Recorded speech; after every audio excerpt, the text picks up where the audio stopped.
내가 너희를 여러 나라 가운데에서 인도하여 내고 여러 민족 가운데에서 모아 데리고 고국 땅에 들어가서 맑은 물을 너희에게 뿌려서 너희로 정결하게 하되 곧 너희 모든 더러운 것에서와 모든 우상 숭배에서 너희를 정결하게 할 것이며 또 새 영을 너희 속에 두고 새 마음을 너희에게 주되 너희 육신에서 굳은 마음을 제거하고 부드러운 마음을 줄 것이며 또 내 영을 너희 속에 두어 너희로 내 율례를 행하게 하리니 너희가 내 규례를 지켜 행할지라.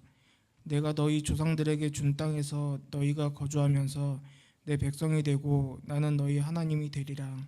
아멘. 사도들이 노임에 그 동료에게 가서 제사장들과 장로들의 말을 다 알리니 그들이 듣고 한 마음으로 하나님께 소리를 높여 이르되 대주제여 천지와 바다와 그 가운데 만물을 지은 이시오 또 주의 종 우리 조상 다윗의 입을 통하여 성령으로 말씀하시기를 어찌하여 열방이 분노하며 족속들이 허사를 경영하였는고 세상의 군왕들이 나서며 관리들이 함께 모여 주와 그의 그리스도를 대적하도다 하신 이로소이다. 과연 헤롯과 본디오 빌라도는 이방인과 이스라엘 백성과 합세하여 하나님께서 기름 부으신 거룩한 종 예수를 거슬러 하나님의 권능과 뜻대로 이루려고 예정하신 그것을 행하려고 이 성에 모였나이다. 주여 이제도 그들의 위협함을 굽어 보시옵고 또 종들로 하여금 담대히 하나님의 말씀을 전하게 하여 주시오며 손을 내밀어 병을 낫게 하시옵고 표적과 기사가 거룩한 종 예수의 이름으로 이루어지게 하옵소서 하더라. 빌기를 다음에 모인 곳이 진동하더니 우리가 다 성령이 충만하여 담대히 하나님의 말씀을 전하니라. 아멘. 하나님께서 우리에게 주신 말씀입니다. 네, 오늘은 에스겔 36장의 말씀과 사도행전 4장의 말씀을 통해서 성령이 충만하여라는 제목으로 말씀의 은혜를 나누고자 합니다. 오늘날 성도와 교회, 과연 세상에서 어떠한 모습으로 비추어질까? 여러분, 세상과 또 세상의 사람들은 저와 여러분과 같이 교회에 다니는 사람들, 예수님을 믿는 사람들, 그리고 교회를 어떻게 보고 있을까요? 저와 여러분의 삶을 통해서 혹은 우리 교회를 통해서 우리 주님의 증거가 과연 잘 전해지고 있을까요? 저와 여러분이 이 세상 가운데 살아갈 때 혹은 저와 여러분들이 함께 무언가를 할 때 세상 사람들은 저와 여러분의 모습을 보며 우리와는 좀 다른 것 같은데 라고 하는 생각을 하게 될까요? 아니면 저와 여러분을 보며 교회 다니는 사람이나 나나 별다른 거 없는데 세상 사람들이 친목회를 하면서 옆에 성도들이 모여 이야기를 나누고 있을 때 우리가 친목회 하는 거나 저 사람들이 교회 이름으로 모이는 거나 별 차이 없는 것 같은데 그렇게 여겨지지는 않을까요? 더 이상 이 세상의 사람들과 이 세상은 교회와 성도에게서 어떤 신비로운 것을 보지 못하게 되지요. 그리고 이 세상과 또 세상의 사람들은 성도와 교회를 그저 만만하게 보게 되었습니다. 교회의 권위, 하나님의 영광을 두려워하지 않는 거지요. 물론 성도와 교회, 하나님이 세상에 공포감을 주는 존재는 아닙니다.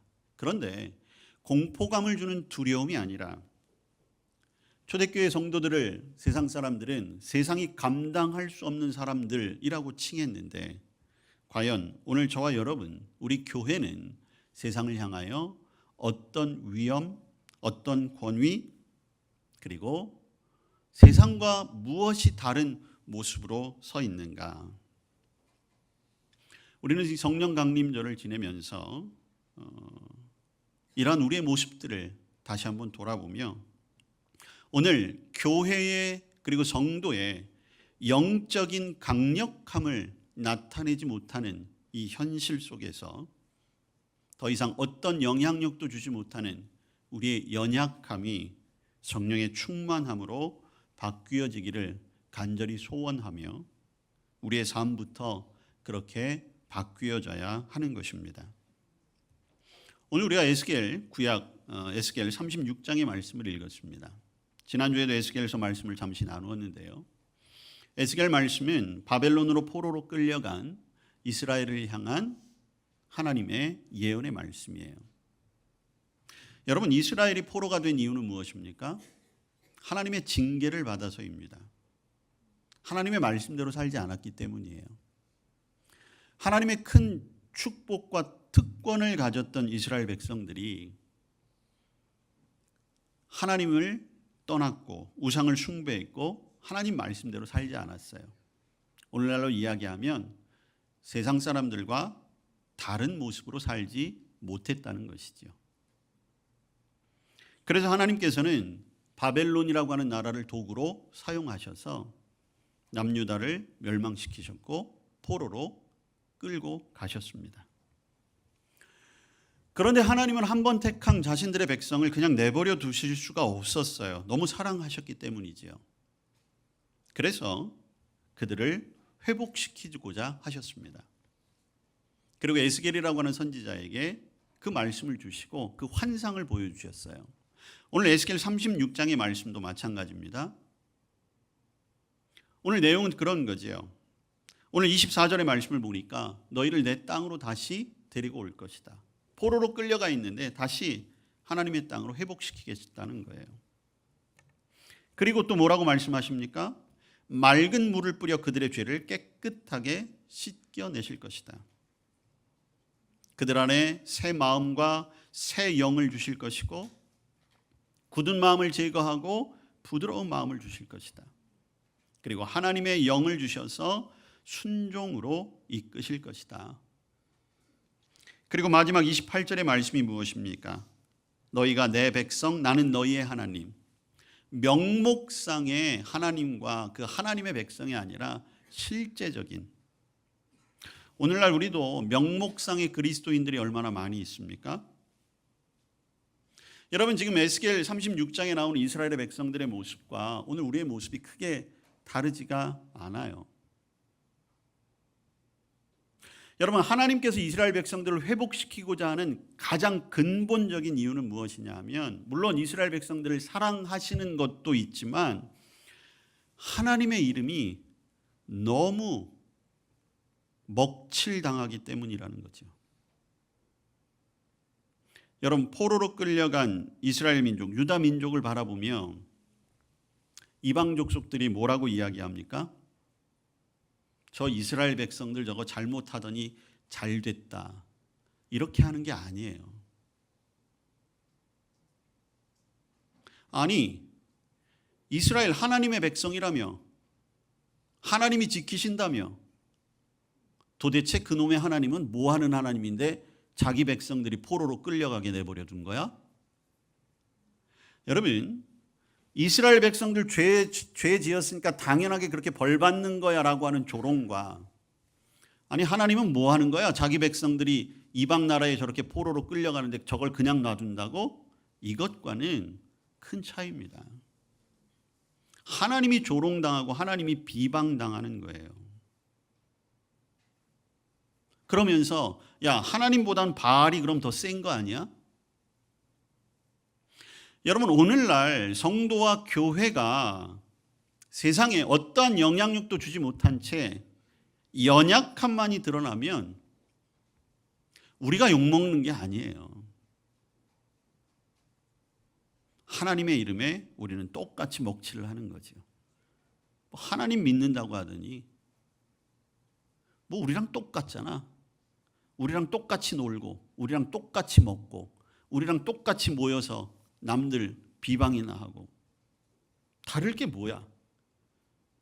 하나님 믿는 거 아무 소용없잖아. 여러분, 1차적으로는 우리를 향한 비난 같지만 결국엔 뭐예요? 하나님을 비방하는 거예요.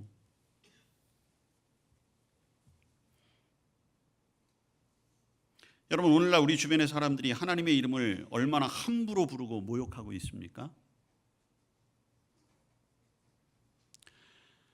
점점 국가나 사회적으로 반기독교적인 정책이나 제도들이 만들어지고 있어요. 아주 교묘하게 그럴싸한 이름으로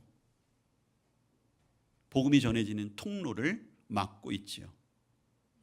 근데 우리가 거기에 아무것도 하질 못해요. 여러분, 우리나라에 복음이 들어올 때 하나님께서는 의료 선교와 학원 선교라고 하는 좋은 제도를 통해서 복음이 같이 들어오게 하셨습니다.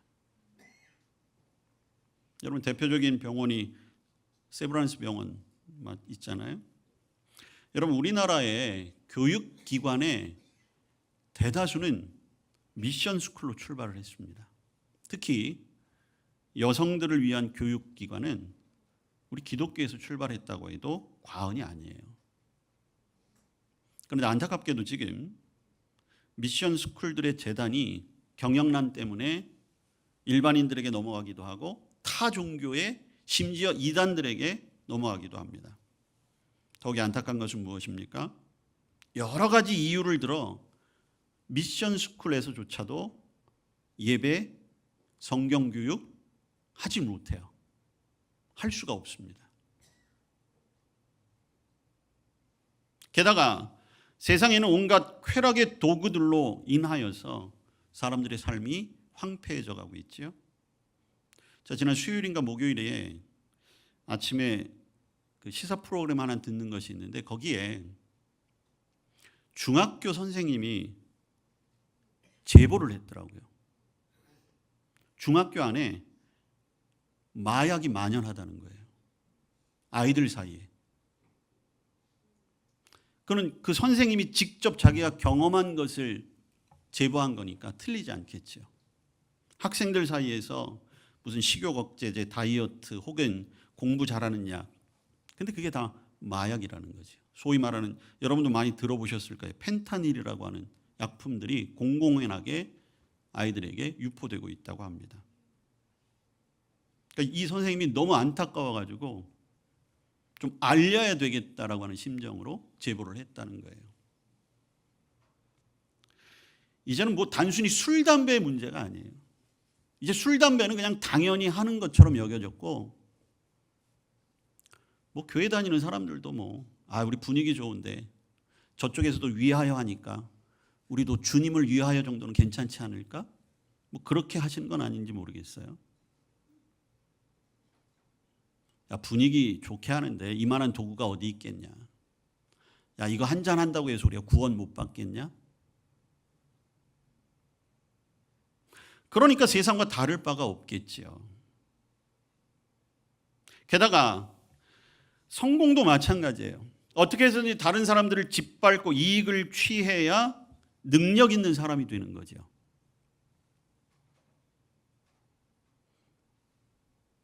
기독교적인 가치관을 가지고 있는 사람들, 그 회사, 여기도 다 마찬가지예요. 이익 앞에서는 복음의 원리도 성도라는 이름도 없는 거지요. 그래도 일말의 양심은 있어서 그래도 예배는 드려야 하는 거 아니겠어? 하며 주일날 예배 드리는 것으로 혹은 자신의 이름으로 헌금하는 것에 만족함을 느끼며 종교적인 보람과 안위를 느끼는 생활을 한다면 그게 진정한 신앙의 모습일까요? 그것을 통해서 우리가 손가락질 당하는 것이 아니에요. 이제는 세상 사람들은 우리를 손가락질 하지 않아요. 다 그러려니 해요.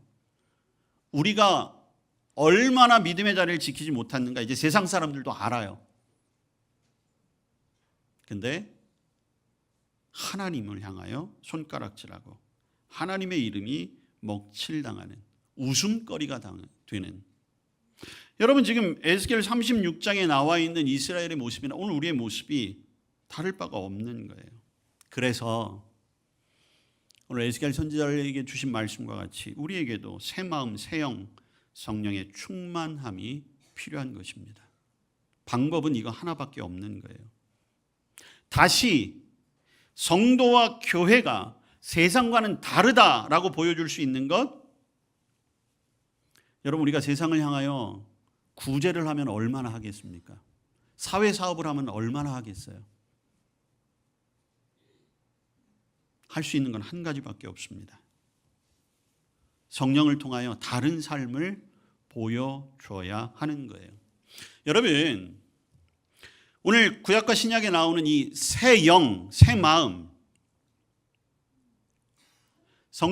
구약과 신약에서는 루아흐라고 하는 단어와 푸뉴마라고 하는 단어를 사용하고 있는데, 이거는 정확한 원어적인 의미로 따지면 공기의 움직임이라는 뜻이에요. 공기가 움직이는 것. 하나님께서 태초에 인간을 만드시 그 코에 생기를 부어 넣으셨다. 그때 사용된 단어가 루하흐라고 하는 단어인데, 이 말이 어떤 의미예요? 하나님의 공기가 사람으로 옮겨졌다. 그래서 이 성령을 성경에는 때로는 바람과 같이, 폭풍과 같이, 숨과 같이, 생명력, 의지, 이렇게 표현하는 것입니다. 저와 여러분의 영혼 안에는 하나님의 숨이 있어요.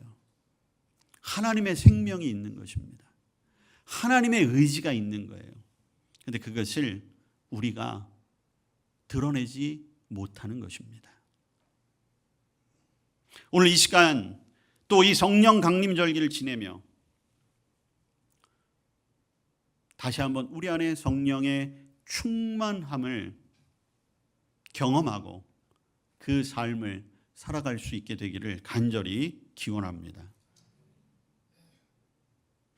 내 힘으로 되는 게 아니에요. 성령의 힘으로만 가능합니다. 여러분, 그렇다라고 한다면 이 성령 충만, 여러분들이 원하지 않는 게 아니에요. 교회 다니시는 분들은 그래도 나도 좀 성령 충만을 받았으면 좋겠다, 그 마음들은 다 가지고 계시죠. 여러분들도 그러시죠? 성령 충만하길 원하십니까? 원하지 않으면 제가 설교를 지금 할 수가 없는 거예요. 여러분들은 성령 충만을 원한다라고 하는 전제를 가지고 제가 설교를 하고 있으니까. 여러분, 성령 충만함을 원하십니까? 네. 그러면 설교를 잘 들으세요. 근데 이 성령 충만함에 우리가 가지고 있는 몇 가지 오해가 있어요. 그 오해를 먼저 깨트려야 합니다.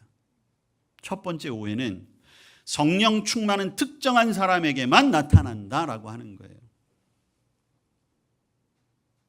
성령 충만은 왠지 뜨겁게 방언으로 기도하고 열광적으로 찬양하고 집회나 모임을 해도 소리를 지르며 기도하고 방언으로 기도하고 뭔가 약간 정신이 나간 듯한 상황에 처해야 성령이 임한다라고 생각합니다. 근데 실제적으로도 그런 일들이 많이 있는 것 같은 거예요. 기도원 같은 데 보면 거기 있는 사람들은 말씀에 나오는 대로 새 영에 취한 것 같고, 동작과 행동은 마치 술 취한 사람과 똑같지만 성경은 술이 아니라 새술에 취하라, 성령에 취하라 말씀했으니까 그렇게 비유적으로 말씀하신 거니까. 근데 여러분, 성령의 충만함은 그런 곳에만 임하는 것이 아니라는 거예요. 여러분, 요새 아파트 단지나 이런 데 보시면 곳곳에 공원이 있어요. 공원, 어린이 놀이터. 여러분, 어린이 놀이터를 가만히 보시면 많은 사람들이 다양한 용도로 사용합니다. 놀이터니까 아이들이 와서 놀잖아요. 그렇죠? 또 오늘날 놀이터가 어떤 자리가 됐냐면, 나이가 어린 아이들에게는 놀이터이지만 중고등학생들에게는 이게 아주 조금 무언가 일탈을 할 만한 장소가 되기도 해요. 놀이터 같은 데, 특히 이제 밤중 같은 데 보면. 그래서 아마 여러분들 한두 번 경험하실지 모르겠지만, 이렇게 밤에 놀이터를 지나가시다가 저쪽에 중고등학교 아이들이 있으면 가까이 다가가는 게 아니라 이렇게 돌아가는 분들이 꽤 있어요. 혹시라도 무언가 시비나 걸리지 않을까. 지난주인가요?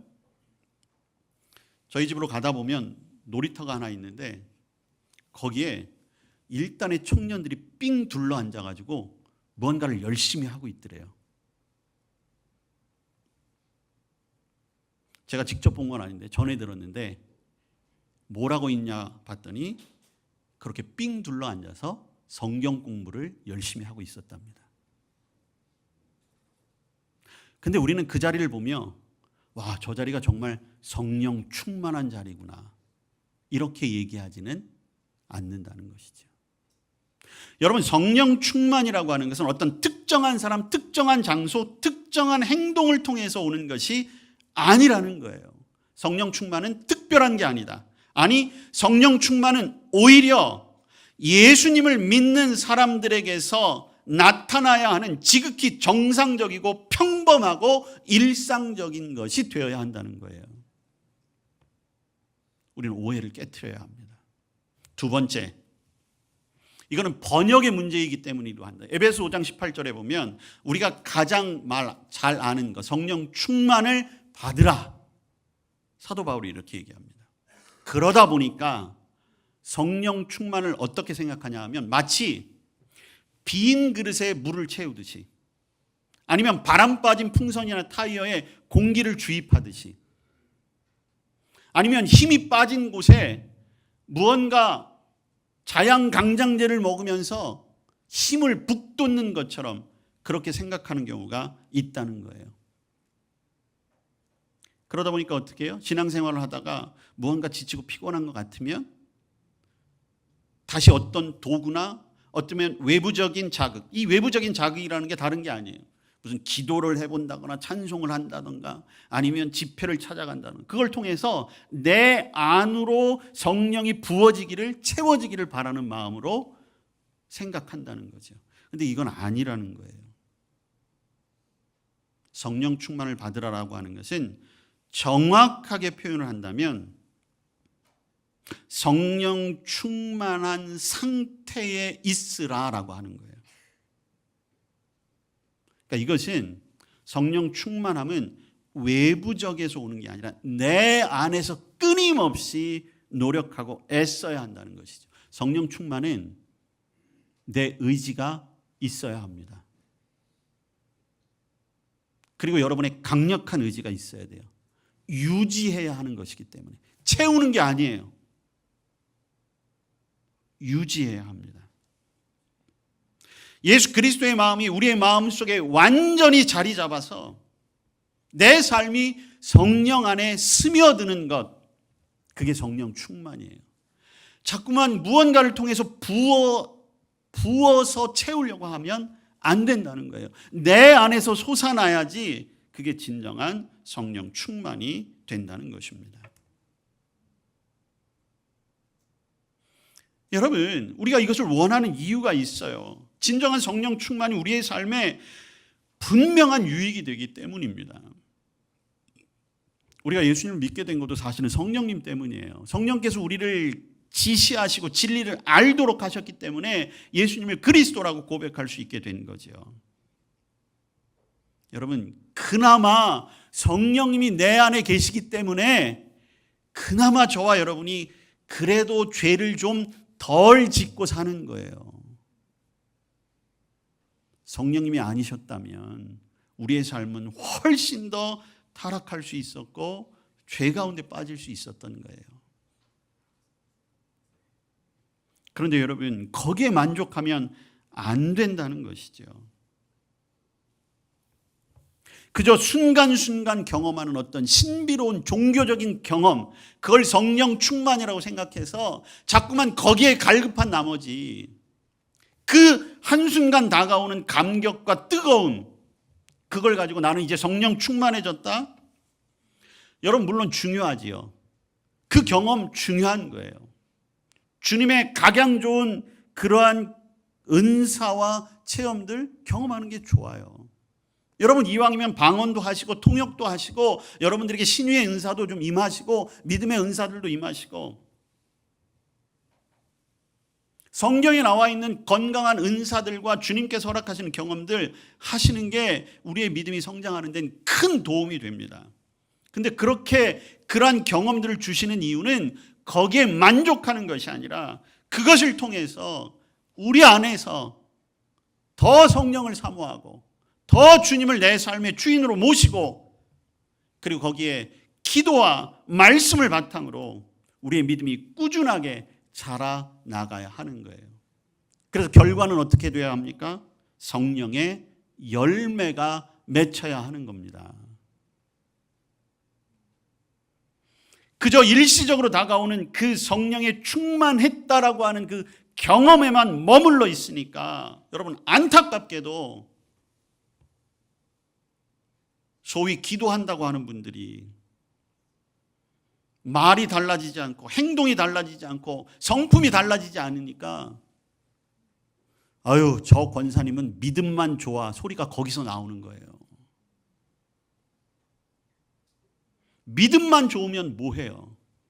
사람들의 마음에 상처를 주고 행동이 본이 되지 못하고 교회 안에서는 분란만 일으키고 그래놓고 자기는 기도해야 된다고 몇 시간씩 소리 지르고 기도하고 방언하면 그게 무슨 소용이 있겠냐는 거죠.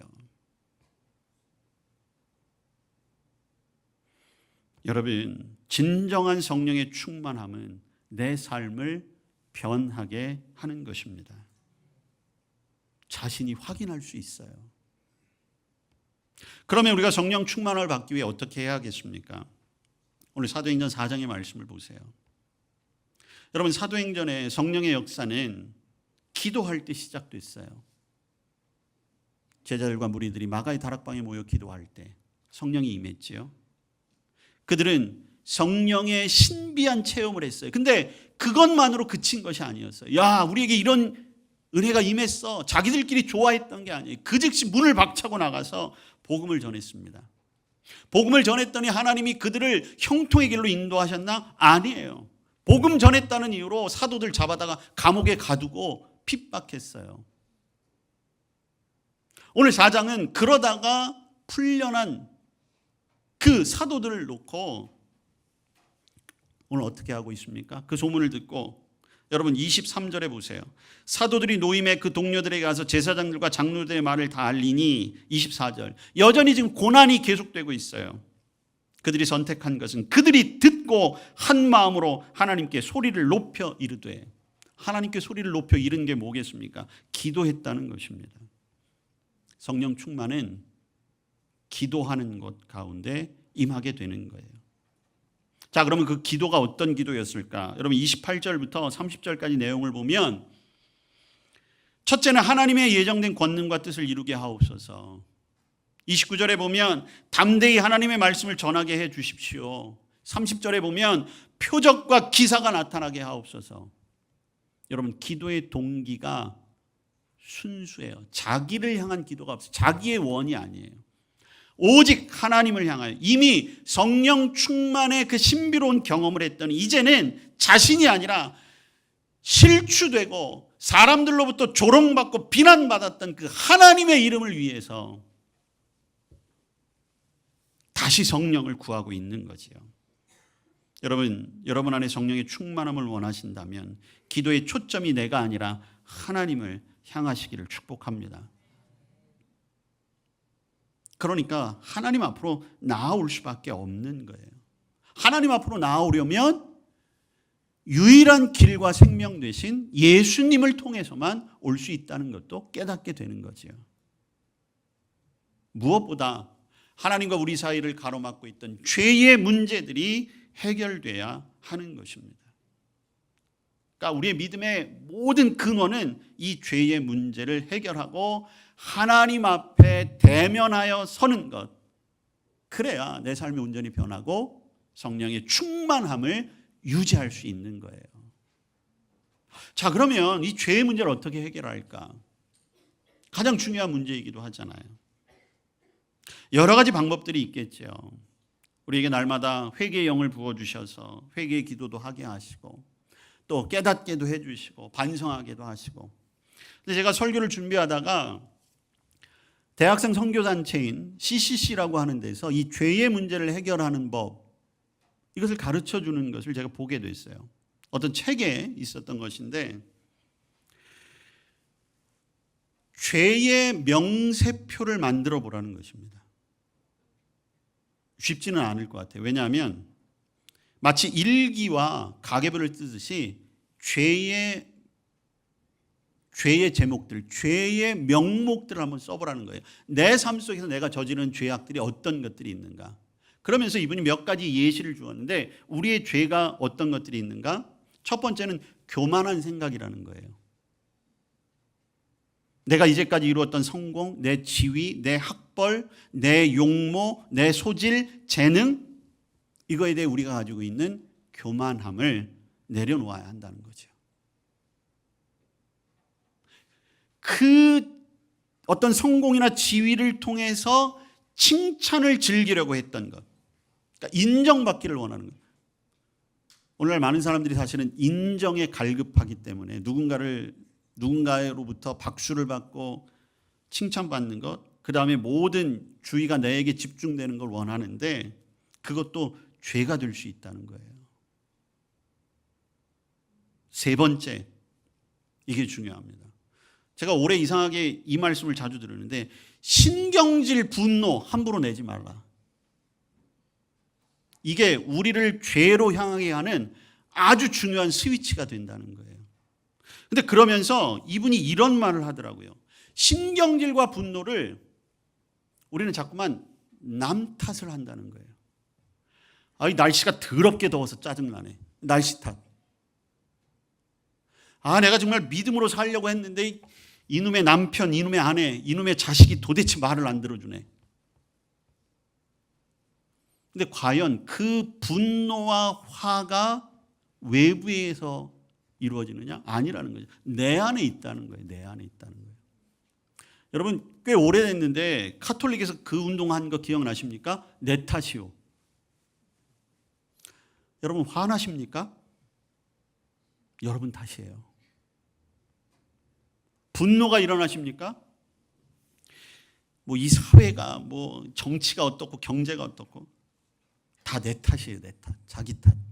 자기를 들여다보는 거죠. 화가 나고 분노가 일어나셨습니까? 회개하십시오.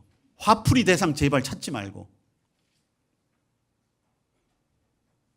네 번째는 고집이에요. 고집. 현대인들이 점점 고집이 세지고 있다는 것입니다. 특히 제가 말씀드리잖아요. 믿음과 고집 잘 구분하세요. 고집이 믿음 아닙니다.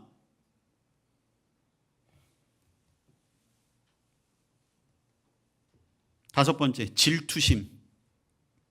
다른 사람을 향한 시기, 질투, 부러움. 그것도 죄가 될 수 있어요. 부정직, 속임수, 남을 믿지 못하는 것, 형식주의적인 것, 그리고 이기심. 이런 것들이 우리 안에 가득 차 있다는 것이죠. 매일매일 이 죄의 목록을 써간다는 것 쉽지 않은 일일 겁니다. 생각이 잘 나지도 않을 것 같아요. 그러나 여러분 제가 말씀드렸죠. 성령 충만을 유지하는 건 내 의지가 필요합니다. 내 의지대로 해야 돼요. 여러분이 손으로 묵상을 통해 말씀을 보는 의지가 필요하고 뭐 큐티 시간을 통해서 말씀을 묵상하고 기도하는 의지가 필요하고 여러분 신앙생활은 의지가 있어야 돼요. 가만히 떠먹여 주는 것이 아니에요. 의지가 있을 때 그 의지보다도 더 큰 은혜의 선물이 우리에게 임하는 것이지 나는 예수 믿는 사람이야.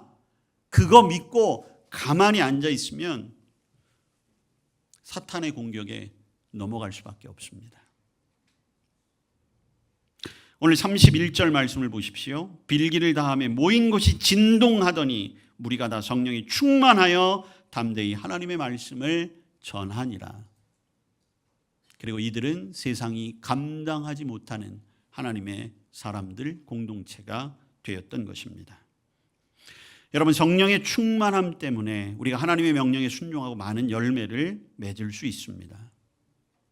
성령이 내 안에 유지되기 때문에 내 성품이 온유해지고 겸손해지고 능력 있는 자가 될 수 있는 거예요. 성령의 충만함, 성령께서 내 삶을 다스리시기에 우리는 고난에서도 이길 수 있는 것입니다. 성령이 내 안에 가득 차야 하나님과의 관계, 사람과의 관계도 회복되는 것입니다. 저와 여러분 모두 성령이 충만하여 일상의 삶이 하나님과 동행하는 복된 삶이 될 수 있기를 축복합니다. 아멘. 성령을 우리 가운데 보내주시고 주님 그 성령 우리가 맞아들이게 하시고 우리의 삶 속에 성령 충만하여 성령의 열매를 맺어가는 삶을 살게 하옵소서. 예수님 이름으로 기도합니다. 아멘.